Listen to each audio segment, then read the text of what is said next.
ஸ்ரீமதே ராமானுஜாய நமः.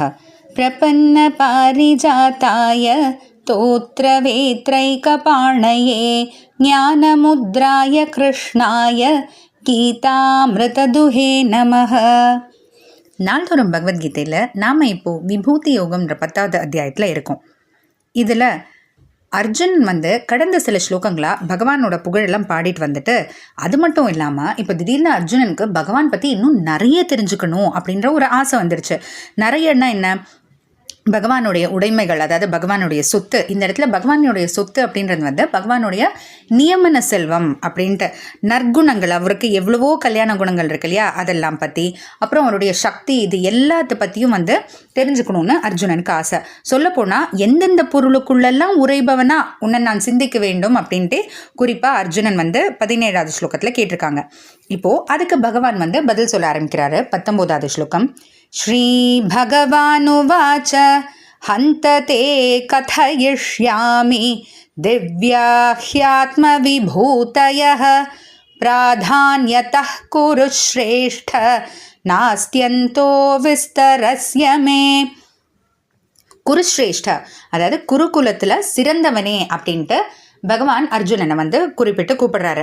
கதயிஷ்யாமி, நீ கேட்டதுக்கு பதில் நான் சொல்கிறேன், கண்டிப்பாக சொல்கிறேன். ஹந்த, ஆனால் எப்படித்தான் சொல்ல போகிறேனோ, அந்த ஹந்தன்ற அந்த வார்த்தைக்கு என்ன அப்படின்னா அந்தோ அப்படின்ட்டு, அதாவது இப்போது நமக்கே நிறைய வேலை செஞ்சிருச்சுன்னா, ஐயோ இவ்வளோ வேலை செய்யணுமா அந்தோ அப்படின்னு ஒரு மலைப்பாக உட்காரமோ இல்லையா, அதுபோல் அர்ஜுனன் சாதாரண விஷயமா கேட்டிருக்காங்க. பகவானுடைய சொத்து கணக்கு எல்லாத்தையும் கேட்டிருக்காங்க. ஒரு சாதாரண இங்கே உலகத்தில் இருக்கக்கூடிய ஒரு பணக்காரனுடைய சொத்து கணக்கு போடுறதுக்கே அவ்வளோ நேரம் ஆகுங்கும்போது, பகவான் இந்த பிரபஞ்சம் அனைத்துக்கும் தலைவராக இருக்கக்கூடியவர், சுவாமியாக இருக்கக்கூடியவர், எல்லாத்துக்குள்ளேயும் அந்தராத்மாவாக இருக்கக்கூடியவர், அவரோட சொத்து கணக்கு அவ்வளோ எளிதாக சொல்லிட முடியுமா? அதனால் எப்படித்தான் சொல்ல போகிறேனோ அந்தோ அப்படின்ற மாதிரி சொல்கிறாரு. சரி, நான் சொல்கிறேன் கேட்டுக்கோ அப்படின்ட்டு, ஆத்ம என்னுடையதான திவ்யா விபூதய உயர்ந்ததான மங்களகரமான எல்லா செல்வங்களையும் பற்றி நான் சொல்கிறேன் அப்படின்னு சொல்லிட்டு பகவான் சொல்கிறாரு. ஆனால் இந்த இடத்துல இன்னொரு வார்த்தை பகவான் சேர்த்துக்கிறாரு, பிராதான்யத்தக அப்படின்னு.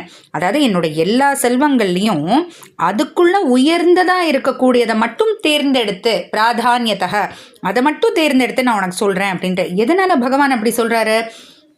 ஏன்னா மே விஸ்தரஸ்ய, என்னோட சொத்து கணக்குன்றதோ இல்லை எனக்குன்னு உண்டான செல்வங்கள் அப்படின்றதோ அதை விரிவிக்கணும்னா அந்த அஸ்தி முடிவே கிடையாது அதுக்கு. அதனால தான் பிராதான்யத்தக, அதுக்குள்ள உயர்ந்ததை மட்டும் எடுத்து சொல்கிறேன் அப்படின்ட்டு பகவான் சொல்கிறாரு. இப்போது நீங்கள் நல்லா கவனிச்சிங்க அப்படின்னா, அர்ஜுனன் கேட்ட கேள்வி என்ன? விஸ்தரேனாத் மனோயோகம் விபூதிம் ச ஜனார்தன, அதாவது உன்னுடைய யோகம் விஷயமாக இருக்கட்டும் இல்லை செல்வங்கள் அந்த விஷயமா இருக்கட்டும், எல்லாத்த பற்றியும் உனக்கு ரொம்ப விளக்கமாக எல்லாமே சொல்லணும்னு அர்ஜுனனுடைய ஆசை. ஆனால் பகவான் இங்கே என்ன சொல்கிறாரு? பிராதான்யத்தக அப்படின்னு கேட்குறாரு. அப்போ அர்ஜுனன் கேட்ட கேள்விக்கும் பகவான் சொல்கிற பதிலுக்கும் ஒத்து போகாத மாதிரி இருக்கு இல்லையா? ஆனால் அதுக்கு காரணம் இருக்குது, அதையும் பகவான் சொல்கிறார் இல்லையா? மே விஸ்தரசிய அந்தகன அஸ்தி, என்னுடைய சொத்தும் செல்வங்களுடைய கணக்கு நான் சொல்ல ஆரம்பிச்சேன்னா அதுக்கு முடிவே கிடையாது அர்ஜுனா. அவ்வளோ ஆயுள் அர்ஜுனனுக்கு இருக்கா? இல்லை இல்லையா? அர்ஜுனன் ஒரு சாதாரண மனிதன் தான். அதனால தான் பகவான், சரி உனக்கு நீ தேவை எல்லாமே தெரிஞ்சுக்கணும்னு நினைக்கிறேன், அதனால் நானே அதுக்குள்ளே தேர்ந்தெடுத்து உயர்ந்ததாக எடுத்து சொல்கிறேன் அப்படின்ட்டு பகவான் சொல்கிறாரு. என்னெல்லாம் குறிப்பிட்டு சொல்ல போகிறாருன்றத பார்க்கலாம். ஜெய் ஸ்ரீ கிருஷ்ணா.